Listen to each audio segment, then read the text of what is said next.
Pour mon trading de CFD, je veux une plateforme différente. Des graphiques personnalisables, une exécution rapide, des spreads serrés, avec un acteur reconnu présent en France. Trader différemment avec CMC Markets.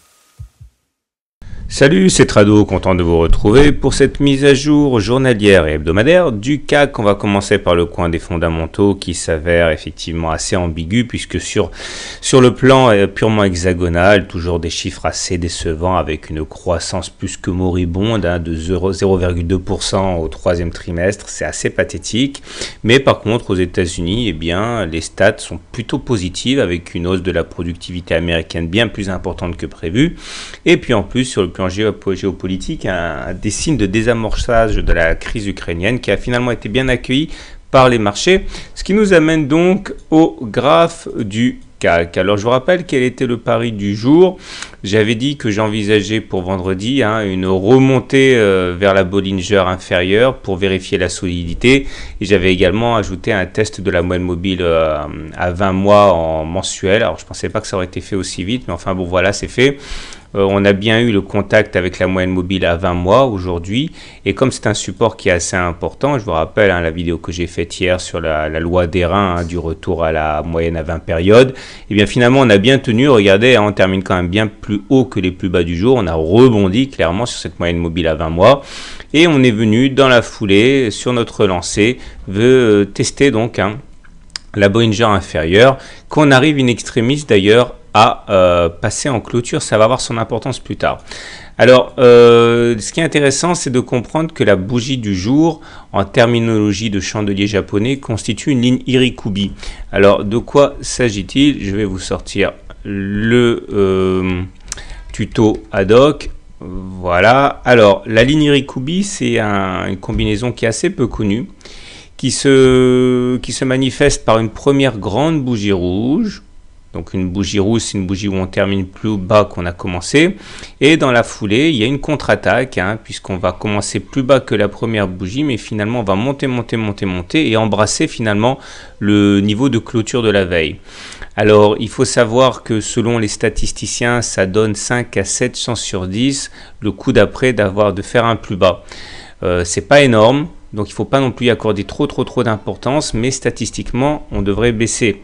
Alors j'aime autant vous dire que beaucoup de statisticiens disent qu'avant de se lancer dans un short à tout va, peut-être faut-il mieux attendre une bougie de confirmation pour acter l'acte de faiblesse, les signes de faiblesse, et derrière enchaîner avec un trade baissier.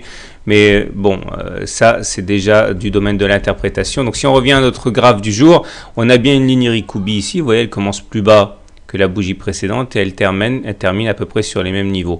Donc ça veut dire que normalement, au regard de ça, plus tous ces indicateurs techniques qui n'en finissent pas d'être super dégradés. Alors désolé pour la litanie, on y retourne, mais bon, SAR baissier, on est en dessous du nuage, donc c'est baissier. La Chinko est en dessous des prix, donc elle confirme la tendance baissière. M7 baissière, M20 baissière. Les indicateurs techniques filent le tournis et le vertige, stochastique en dessous de 20. MACD en dessous de son signal, négatif, le CCI en dessous de moins 100, donc c'est pas bon, le TRIX qui croise son signal, et puis surtout, il faut pas oublier ça, regardez la montée des volumes. Ça c'est important parce que vous voyez que lorsque les volumes accompagnent un mouvement, ça le crédibilise. Et là, la baisse qu'on a eue depuis quelques jours, l'accélération de la baisse, c'est faite avec une montée des volumes. Donc il faut se méfier de tout ça. Puis on est toujours dans cette fourchette d'Andrews baissière dont il faudrait casser la borne supérieure avant de s'en affranchir, c'est-à-dire aller chercher les 4200. On n'y est pas. Tout ça pour dire que normalement, statistiquement, avec la formule de la ligne Irikubi, on devrait avoir une continuation de la baisse lundi. Néanmoins, moi, je fais plutôt le pari d'une réintégration des Bollinger. Pourquoi? Parce que regardez, c'est déjà à moitié fait ici. On a clôturé in extremis à l'intérieur des Bollinger. C'est un signe de perte de contrôle des baissiers. Donc, au risque de me répéter, moi, je parie plutôt pour une séance où on va inscrire des plus hauts sur la séance de lundi. On va voir. Maintenant, on bascule du côté de l'hebdomadaire. Et du côté de l'hebdomadaire, voilà ce que l'on a. Et ça aussi, ça m'interpelle parce que, bon, on en a déjà parlé il y a plusieurs mois de ce biseau des ascendants. On avait dit, voilà, ça se casse par le bas. Et puis l'objectif théorique est d'aller chercher le point le plus bas BISO, ben, je crois qu'on y est, hein, quoi. Bon, l'analyse technique n'étant pas une science exacte, on peut considérer qu'on est sur les points les plus bas du BISO, donc l'objectif théorique a été atteint, et puis derrière il y a quand même ce nuage. Le nuage il n'est pas là pour rien, c'est un support. En termes Ishimoku, le nuage c'est quand même ce qu'il y a de plus difficile à passer. Tant qu'on est au-dessus du nuage, on est en tendance haussière, et quand on est en dessous, on est en tendance baissière. Ben là, on est dans le nuage, donc on est clairement sans tendance, mais bon, regardez bien, hein, il y a des velléités haussières. Au niveau des indicateurs techniques, certes, c'est super mauvais. Le stochastique, il est sous son signal. Le MACD est sous son signal. Le momentum est négatif. Tout est vraiment, vraiment mal orienté. Puis une augmentation des volumes ici, hein, avec les deux grosses périodes de baisse. Donc, c'est vrai qu'il y a matière à dire que la baisse n'est pas terminée. Néanmoins, à titre personnel, je pense qu'on peut avoir un minimum de répit sur les niveaux actuels. Donc, du coup, effectivement, je parie lundi pour plutôt une hausse. On termine avec le mensuel, hein, qui est là.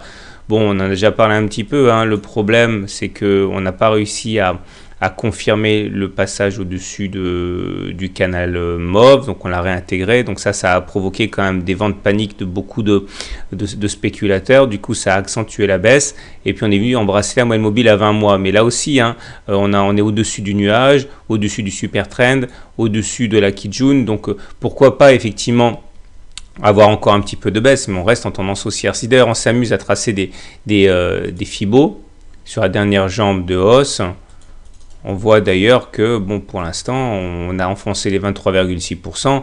C'est pas ce qu'on pourrait appeler une crise panique, hein. Donc c'est une baisse qui est conséquente. Mais si on regarde la dernière jambe de hausse qu'il y a eu, c'est-à-dire entre juin 2012 et juin 2014, il est un peu normal de consolider. Donc on verra. Il sera toujours temps de paniquer plus tard. Pour l'instant, chaque chose en son temps.